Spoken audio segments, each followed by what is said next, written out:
Ketika Anda punya masalah sebesar apapun sekarang, Anda mampu, saya tidak. Karena itu Anda yang diuji, bukan saya. Allah menilai Anda mampu. Kenapa Anda pesimis? Allah menciptakan kita mengatakan Anda mampu. Kenapa kita yang diciptakan pesimis? Nikmati saja, katakan pasti bisa. Mampu saya.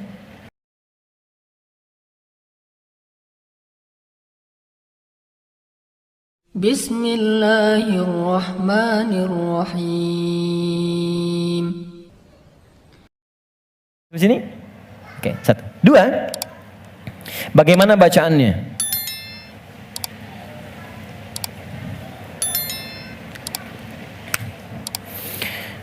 Teman-teman sekalian, bacaan istighfar itu bergantung pada kadar dosa dan jenis kesalahan yang kita perbuat. Misal, kalau yang standar tadi, ini kan standar. Ingat cara membaca hadis Nabi itu begini, jangan pakai terjemahan, lihat dengan ilmunya. Jadi kalau Nabi katakan ini bukan berarti harus begini saja, kalau yang lain tidak, bukan. Kumpulkan dulu semua referensinya, baru kita lihat. Yang tadi, yang singkat, itu bacaan standar. Astagfirullah, astagfirullah, astagfirullah. Itu standar. Standar kita baca untuk menutupi kekurangan dalam sholat. Tapi kalau kita ingin memohon kepada Allah dengan istighfar itu real, nyata, menggugurkan dosa yang kita kerjakan, maka coba oleh antum diingat dulu, punya jenis dosa apa yang kita kerjakan dalam kehidupan. Ya, saya beri contoh 3 dalam Al-Quran. Sebenarnya nggak terlampau banyak ya. Dosa standar. Dosa standar. Apa dosa standar itu? Ya standarnya memang sering berdosa. Contoh, mata fungsinya apa? Oh kan? Lupa kan? Oh, kalau sudah lupa suka nggak ingat memang. Mata itu untuk kita bukan melihat, tapi melihat yang baik-baik. Ingat, melihat yang baik-baik. Teruskan kalimatnya. Kalau melihat saja, semua dilihat. Tapi ketika Anda ikutkan melihat yang baik, berarti ada yang boleh dilihat, ada yang tak boleh dilihat. Yang baik itu yang dilihat. Ketika mata melihat yang tak baik, berarti salah. Kalau salah, berpeluang dosa.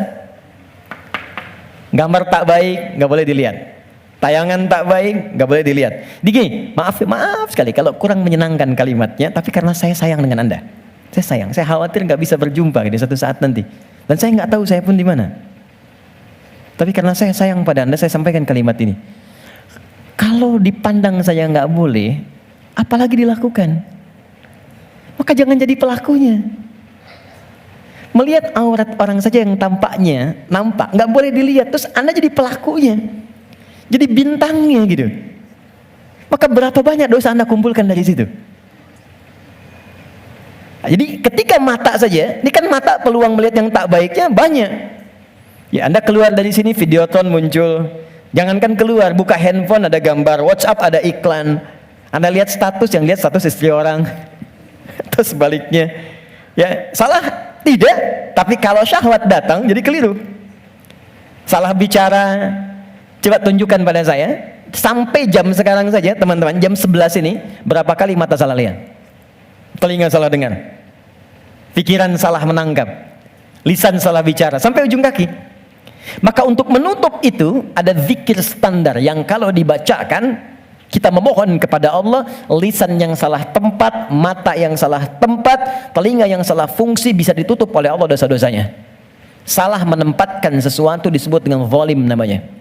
Zalim itu keliru menempatkan sesuatu bukan pada tempatnya. Gelas untuk minum, gayung untuk mandi. Ada orang mandi pakai gelas, minum pakai gayung. Zalim. Mata melihat yang baik, ketika dipakai melihat yang tak baik, zalim namanya. Maka ada zikir untuk menutup perbuatan zalim dan minta rahmat kepada Allah untuk mengampuni dosa-dosa yang tertuang dalam perbuatan zalim itu. Itu di Quran surah ke-7 ayat ke-23. Dan zikir itu sudah diajarkan oleh Nabi Adam sejak pertama turun dari surga ke bumi. Rabbana zalamna anfusana wa illam taghfir lana wa tarhamna lanakunanna minal khasirin. Quran surah ke-7 ayat 23. Oke. Kalau teman-teman pengen baca untuk menutup dosa-dosa itu, kita tahu nih banyak dosa misal. Atau mohon maaf, saya saya tes dulu atau saya tes lagi. Barangkali ada yang merasa dosanya masih sedikit. Yang nggak punya dosa hari ini siapa? Boleh angkat tangan? Oke. Yang sedikit. Yang banyak. Kayak saking banyaknya kita sulit angkat kan? Karena merasa ada, karena standar. Ini apalagi sekarang peluangnya banyak tuh. Saya barusan protes tuh di pagi tadi. Saya mengingatkan pada media-media. Kenapa sih sekarang banyak menampilkan yang buruk-buruk tayangannya? Sehingga jadi tutorial maksiat gitu. Sekarang maksiat tuh ada tutorialnya.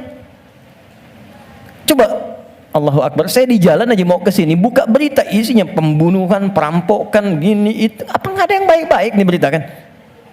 Orang itu kan apa yang diberitakan, pasti itu yang dilihat. Jadi kalau Anda membuat tayangan bagus punya dilihat juga. Jadi kalau bisa bikin yang soleh, kenapa membuat yang salah?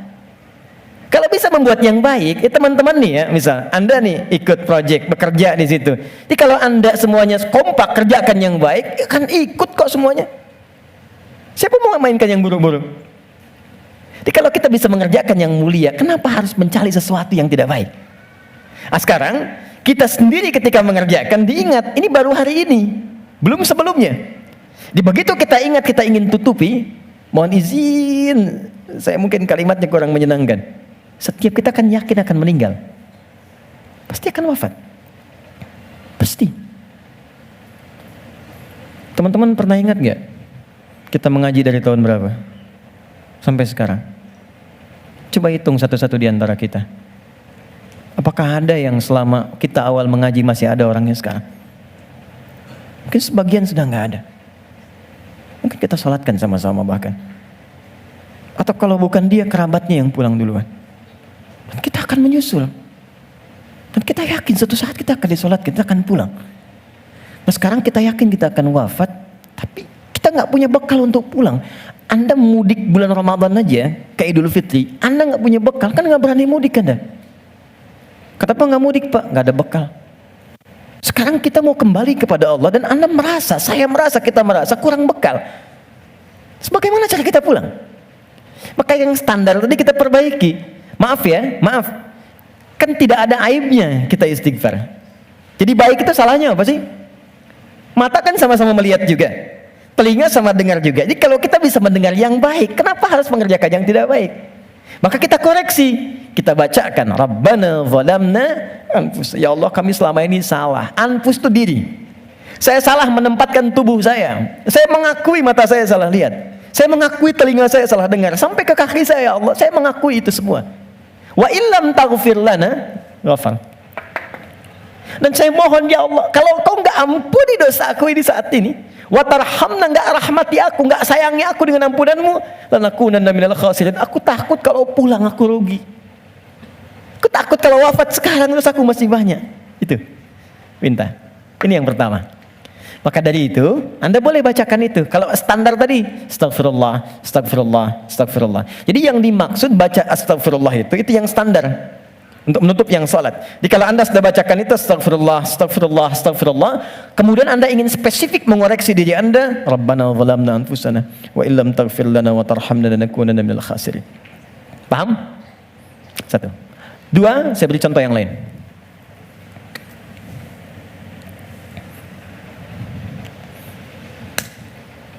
Ada zikir, istighfar, yang terkait dengan kurang sabarnya saat mendapati ujian. Sampai Anda berkata, ya Allah, kenapa mesti saya? Ya Allah, saya kan pengen hijrah, kenapa banyak masalah? Ya Allah, kenapa pekerjaan saya nggak pernah sukses? Ya Allah, kenapa rumah tangga saya jadi begini? Saya kan pengen berubah. Itu pernah terjadi di masa Nabi Yunus alaihissalam. Nabi Yunus Dzannun pernah diuji oleh Allah. Jadi Anda bayangkan, Nabi aja yang jelas surganya itu diuji. Masa kita yang belum jelas surganya nggak pengen ujian? Oke. Jadi teman-teman sekalian, kita kembalikan Quran surah ke-21. Ayat 87 sampai 88. Wa dzannuni idh dhahaba mughadiba wa dhanna an lan naqdira alaihi. Dan aku perkenalkan, kata Allah, aku buka kisah Dzannun, Yunus alaihissalam. Ya, aku tugaskan. Jadi Yunus punya tugas alaihissalam berdinas di bumi sebagai rasul. Tantangannya nggak mudah. Maaf ya, Ada yang kemudian mencela, ada yang menghina, ada yang menghujat, sampai naik ke kapal, sampai dilempar ke laut, sampai ditelan ikan paus.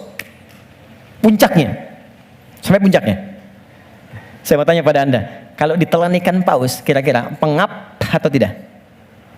Sudah pernah masuk? Gelap ya? Kita bayangkan, gelap, pengap, sulit kan? Tapi, yang ingin saya katakan begini, Nabi Yunus pada saat itu muncul sisi kemanusiaannya. Keluar kalimat begini, "Ya Allah, kapan kau tolong saya?" Tuh.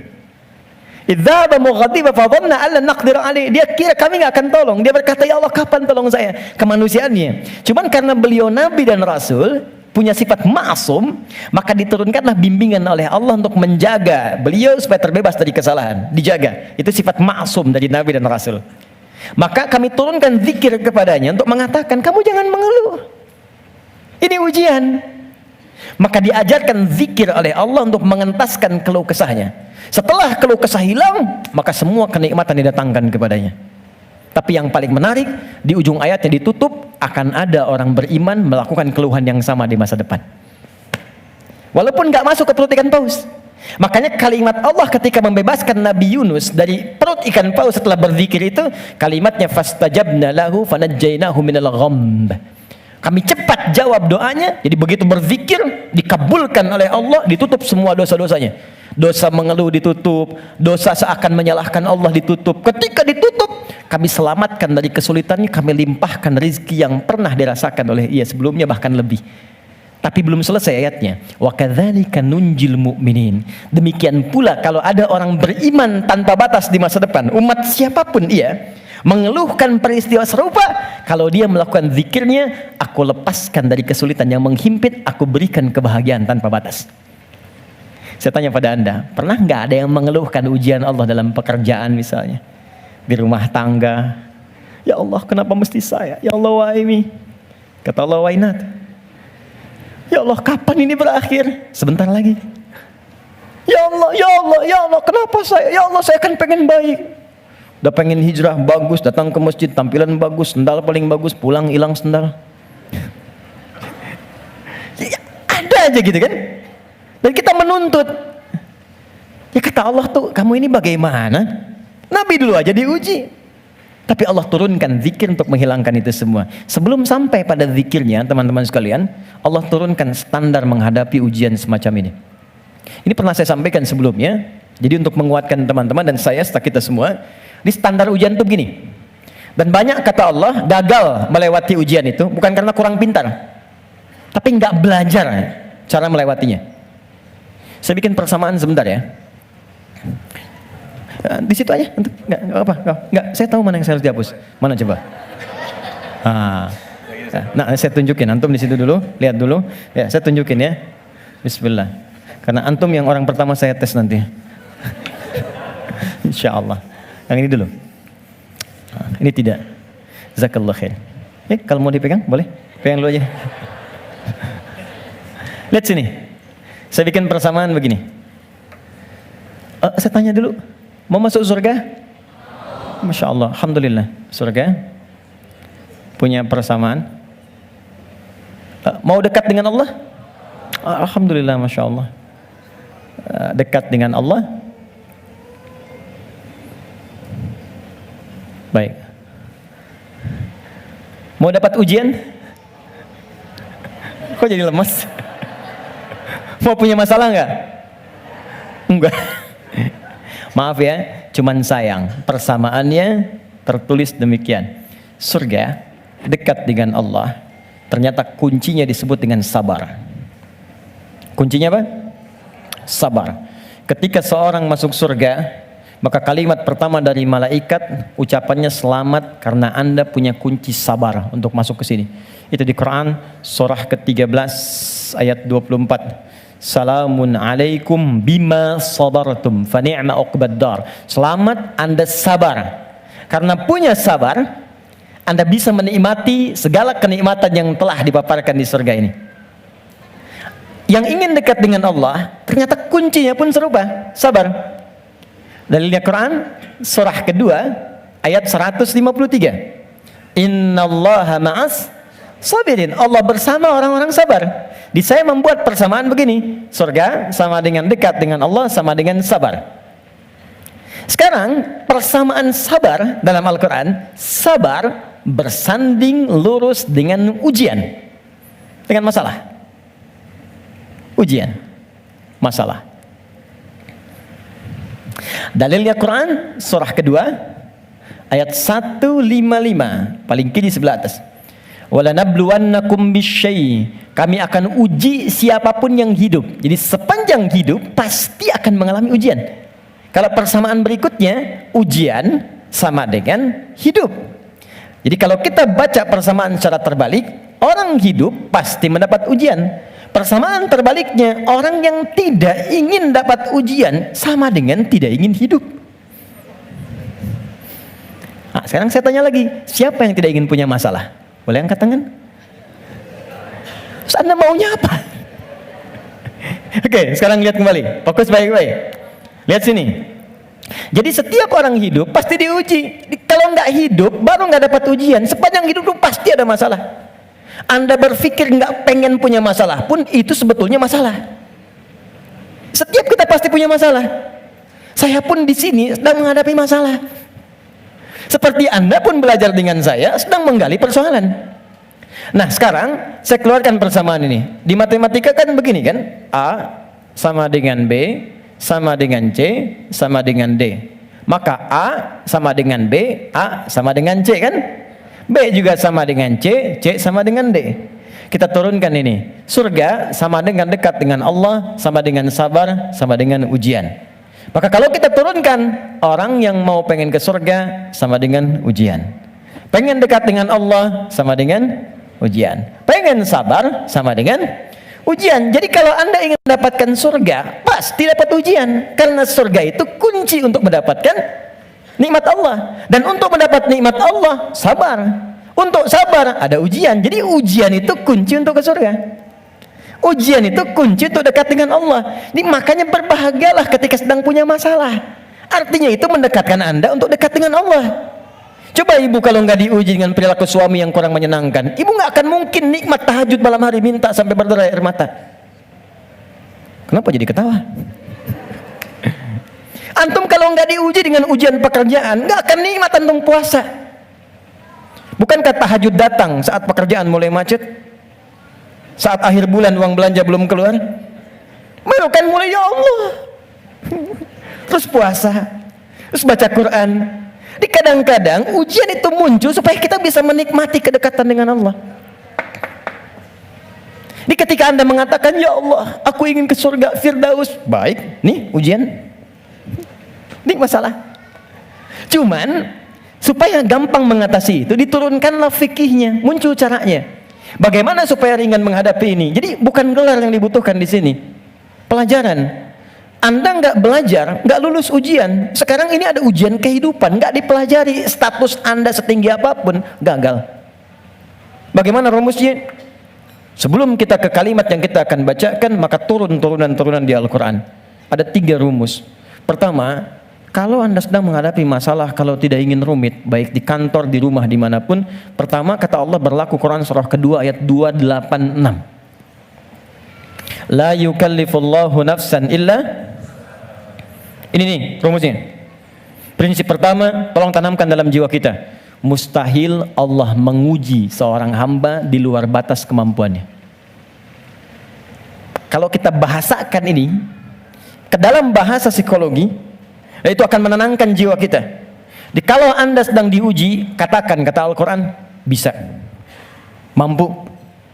Karena mustahil Allah menguji kalau Anda nggak mampu. Teman-teman maaf ya, yang mampu itu Anda, bukan saya. Ketika Anda punya masalah sebesar apapun sekarang, Anda mampu, saya tidak. Karena itu Anda yang diuji, bukan saya.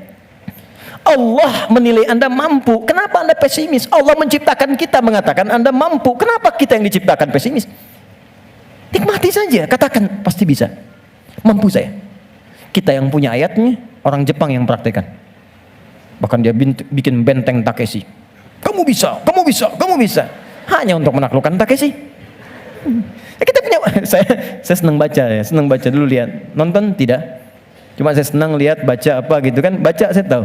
Son Goku, musuhnya Piccolo, penulisnya Sasuke Watanabe, saya tahu itu. Ya. Nah, jadi tapi bacaan saja ya. Liverpool kalah 2-0 sama Chelsea saya tahu nih. Nah, balik sini. Kembali ke awal tadi. Jadi ya itulah ujian. Kita mampu. Yang kedua, rumus kedua, Quran surah kedua Al-Baqarah di pertengahan ayat.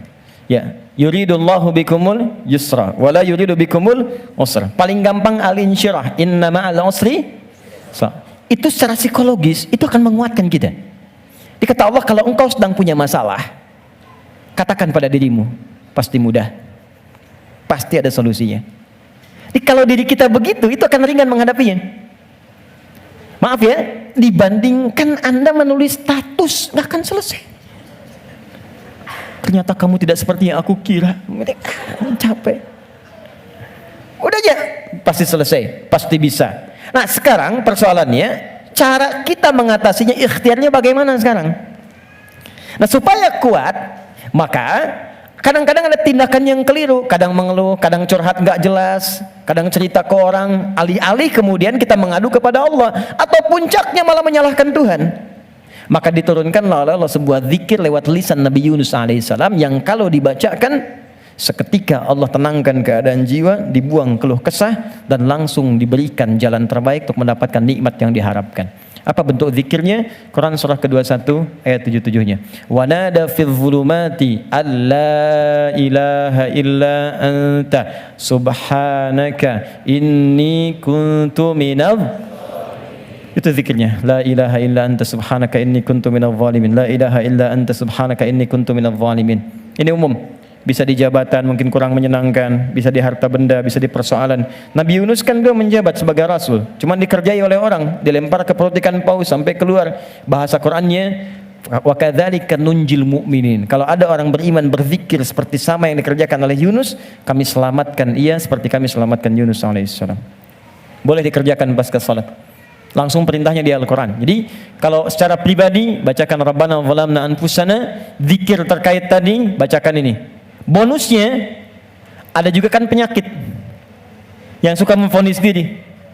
Ya Allah, aku kok malah sakit begini? Kenapa mesti aku yang sering tahajud, sering puasa? Kenapa begini? Lakukan zikir Nabi Ayub alaihissalam. Bukan hanya diberikan ketenangan pada jiwa, bahkan diberikan kesembuhan. Diberikan kesembuhan. Saya berani mengatakan ini karena saya coba praktekkan di kalangan teman-teman spesifik dan hasilnya 100%. 100%.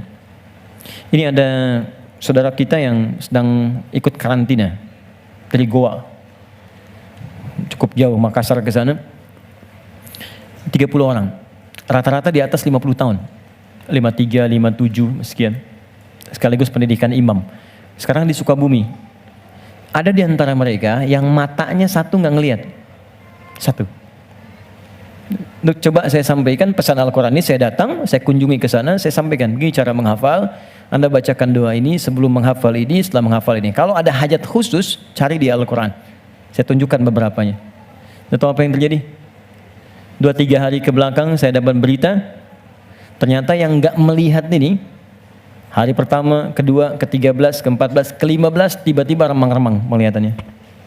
Begitu masuk hari selanjutnya, dia buka kamar mandi masih pakai handuk, langsung ada cahaya. Ini nyata. Kelihatan semua benda yang di situ. Bisa melihat kembali. Dia keluar seketika, dia langsung sujud. Bersyukur kepada Allah Subhanahu wa ta'ala. Ini kisah nyata, saya tidak mengarang. Nanti mungkin sebentar lagi ke depan akan kita sampaikan untuk share kepada yang lain. Ada kemuliaan. Jadi kalau makhluk mengatakan mustahil, itu tanda dari Khalik, tinggalkan makhluk, minta pada Allah. Nah, ada zikir Nabi Ayub alaihissalam untuk menghilangkan keluh kesah ketika sakit. Itu di Quran surah ke-21 ayat 83 sampai 84. 84 jawabannya. Wa ayyuba idz nada rabbahu, zikirnya anni massaniya dhurru wa anta arhamur rahimin. Allahumma anni massaniya dhurru wa anta arhamur rahimin. Ya Allah, penyakit ini sudah mengganggu saya, melukai saya, sedangkan Engkau yang paling sayang kepada saya. Kalau yang paling sayang saja tidak menyembuhkan saya, kepada siapa lagi saya mesti meminta? Jadi itu ya. Itu zikir pasca salat. Kalau ingin standar, silakan. Astagfirullah, astagfirullah, astagfirullah. Allahumma antas salam, minkas salam, tabarak ta'ala jalali wal ikram. Kalau ada kebutuhan tertentu, silakan pilih. Ya, sesuai dengan standarnya. Kalau tobat umum dengan ini ingin dipanjangkan, silakan. Astagfirullahalazim alladzi la ilaha illa huwal hayyul qayyum wa atubu ilaih. Boleh. Nah, cuma cara bacanya seperti apa? Karena banyak orang baca itu pun tidak mendapatkan hasil yang diinginkan. Maka terakhir, cara berzikir seperti yang digambarkan dalam Al-Quran dan hadis-hadis Nabi sallallahu alaihi wasallam.